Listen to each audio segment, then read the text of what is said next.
إعلان مجلس التعاون هذا إعلان جيد وجاء في وقته، ولكنه لا يكفي لأنه مجرد إعلان سياسي.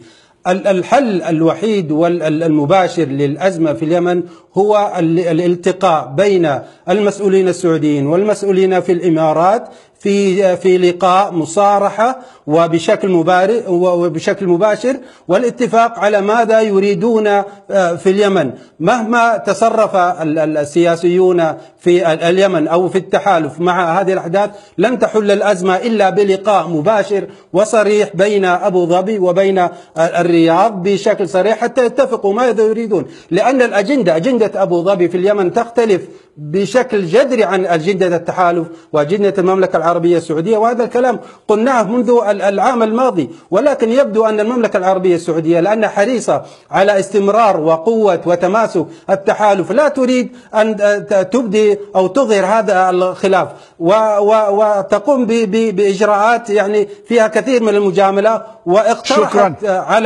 على أبو ظبي، اقترحت على الإمارات تكوين مجلس للتنسيق بين اليمن وبين الإمارات، ولكن لا يبدو أنه وصل إلى حل مباشر وناجع في اليمن.